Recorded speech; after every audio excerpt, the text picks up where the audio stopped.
Yes bank के बारे में आप सब जानते पहचानते हैं ही और उसमें कोई डाउट ही नहीं है। और यस बैंक के एमडी और सीईओ प्रशांत कुमार साहब हमारे साथ कार्यक्रम में हो रहे हैं शामिल।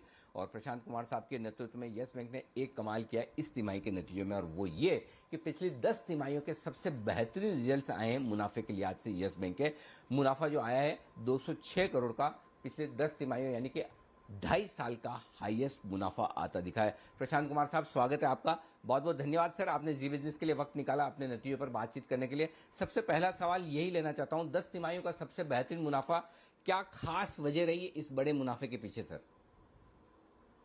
तो अनिल जी, बहुत बहुत धन्यवाद।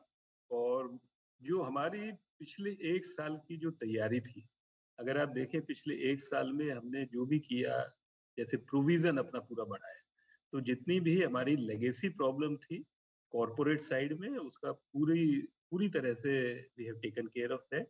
और साथ में हमने अपनी जो बिजनेस ग्रोथ थी उसकी तरफ काम किया। तो अगर आप देखें पिछले एक साल में जो डिपॉजिट पे हमारा कॉस्ट ऑफ डिपॉजिट थी, वो कम से 110 बेसिस पॉइंट कम हुई है। और इसी तरह हमने लोन में डिसबर्समेंट शुरू किया।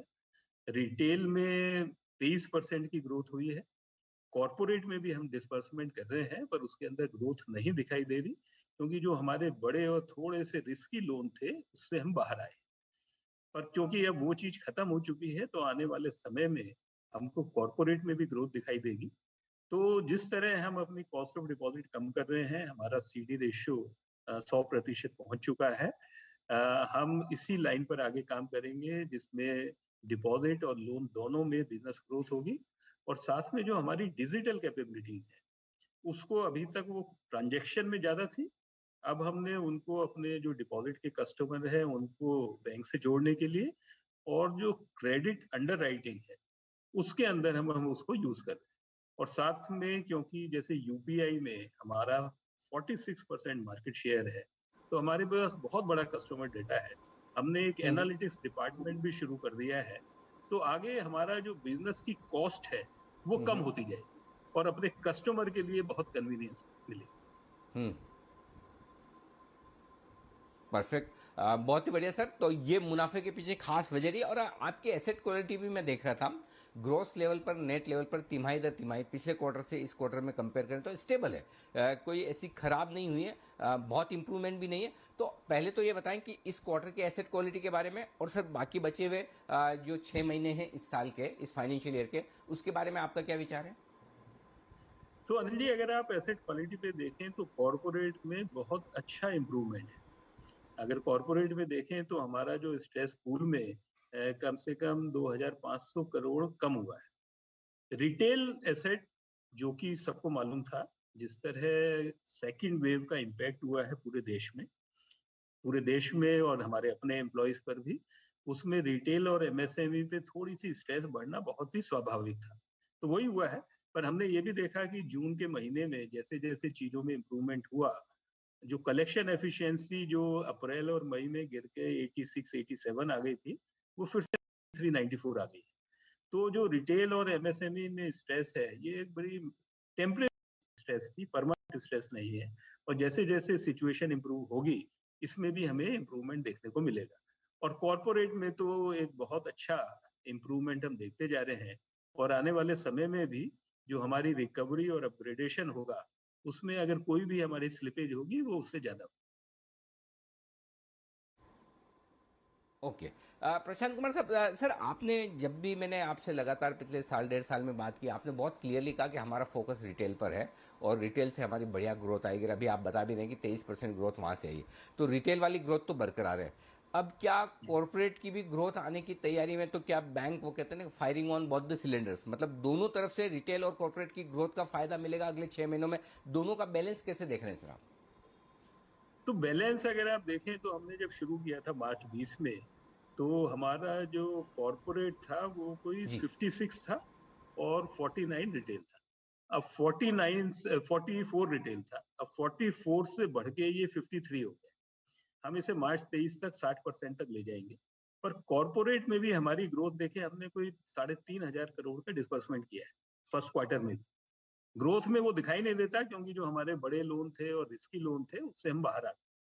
अब आने वाले समय में जो कॉरपोरेट में जितना भी डिस्बर्समेंट होगा, उसमें हमें ग्रोथ ही देखने को मिलेगी। पर इसमें हमारा रिटेल पे फोकस ज़्यादा होगा, पर हम कॉर्पोरेट में भी बिल्कुल रहेंगे और अच्छा लोन करेंगे और एक उसमें भी हमें बड़ी अच्छी अर्निंग मिलेगी। अच्छा सर, एक एक चीज़ बताएं, वापस से ये जो थोड़ा कोविड की सेकंड वेव आई, अब थर्ड वेव का भी थोड़ा डर है, तो उसके चलते हुए कुछ प्रोविजनिंग बढ़ने के, एनपीए बढ़ने के कोई आसार दिख रहे हैं, या अभी इस तरह का कोई ज़्यादा स्ट्रेस है नहीं? अनिल जी, अगर आज की सिचुएशन में देखा जाए, तो ऐसा मुझे नहीं लगता, क्योंकि जिस तरह वैक्सीनेशन ड्राइव पूरे देश में चल रहा है, आप देखिए कि इतने बड़े देश में कोई आई थिंक 42 करोड़ से ज़्यादा लोगों को कम से कम वैक्सीन की 1 डोज़ लग चुकी है।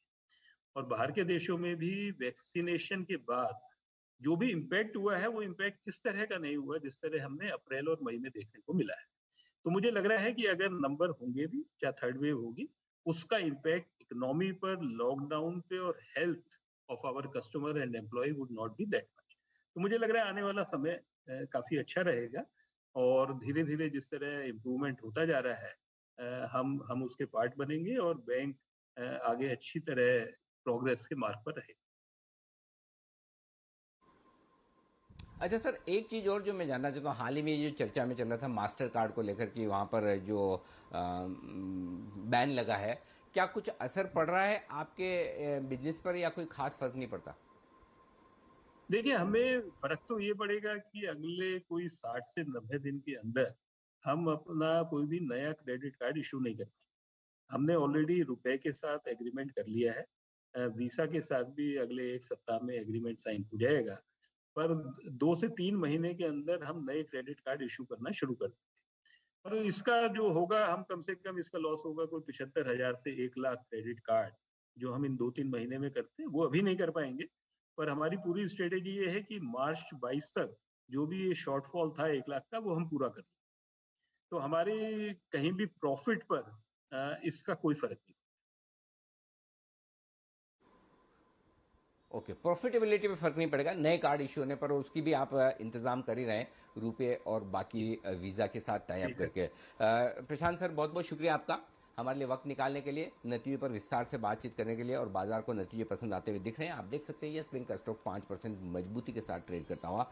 एमडी और सीईओ प्रशांत कुमार साहब ने नतीजों को लेकर आपको विस्तार से बताया यस बैंक के बारे में। पिछली 10 तिमाहियों का सबसे बड़ा मुनाफा 200 करोड़ से ज़्यादा का यस बैंक में आता हुआ आपके सामने। आइए, आज एक और मैनेजमेंट का भी इंटरव्यू करना है। कल से एक इंटरेस्टिंग आईपीओ बाजार में खुलने जा रहा है, ग्लेनमार्क लाइफ साइंसेज का। ग्लेनमार्क से तो आप वाकिफ़ ही हैं, ग्लेनमार्क फार्मा इन्हीं की सब्सिडरी कंपनी है। ग्लेनमार्क लाइफ साइंसेज, इसका भी आईपीओ खुलने की तैयारी में इसके टॉप मैनेजमेंट हमारे साथ जुड़ेंगे और उनसे हम समझेंगे कि आईपीओ को लेकर उनकी क्या योजनाएं, कंपनी के आगे क्या प्लान्स हैं, पैसों का इस्तेमाल कैसे होगा।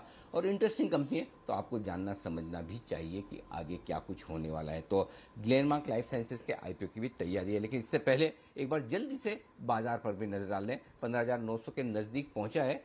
आज का हाई 15,893, वही 15,890 का जो हमने टारगेट दिया, एग्जैक्टली वहीं से घुमाए। तो दीप, आज तो मज़ेदार है, दोनों तरफ के टारगेट एकदम 15,800 और 15,890 दोनों एग्जैक्टली वहीं पर पहुंचकर वहीं से बाजार थोड़ा सा नीचे आता हुआ दिखा। तो परफेक्ट रेंज में बाजार ट्रेड करता हुआ दिख रहा है, एकदम बिल्कुल सही। और बैंक निफ्टी भी आप देखिए नीचे में 34,675 एग्जैक्टली उसी लेवल से घुमा है।